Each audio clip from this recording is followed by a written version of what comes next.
বিয়ের আগে আমরা মেয়েরা যখন মা বাপের বাড়িতে থাকি তখন নিজেকে মনে করি প্রিন্সেস ডায়না বা এলিজাবেথ। কারণ বিয়ের আগে মা বাপের আদরের মেয়ে থাকি তো তারা এতটা যত্নে রাখে মাইয়াকে জীবনে একটা কামও করতে দেয় না। আমরা মনে করি বিয়ের পরেও আমরা এমনিই থাকতে পারবো শ্বশুর বাড়িতে। মায়ের মেয়ে থাকতে কোনো ঝামেলাই থাকে না জীবনে।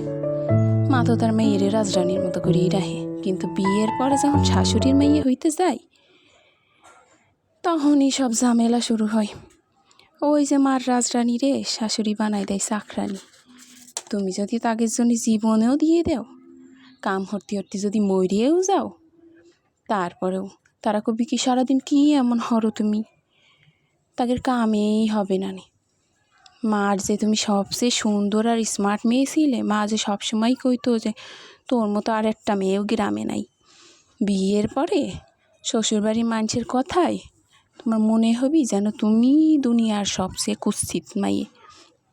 তোমার মতো আকাম্মা মানুষ তারা জীবনে কোনো দিন দেখে নাই।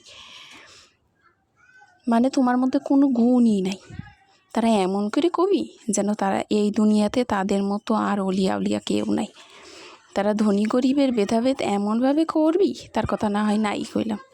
শ্বশুরবাড়ির মানুষে তারা তো আবার নবাব সিরাজউদ্দৌলার বংশধর, তারা তো রাজকীয় বংশ থেকে বিলং করে। আর আমি তো আবার খয়রাতির মেয়ে।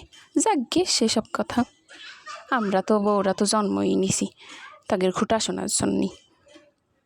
তোমরা কিন্তু আবার লাইক কমেন্ট সাবস্ক্রাইব না করে চলে যাই না, তাইলে কিন্তু আবার মনে কষ্ট পাবানি।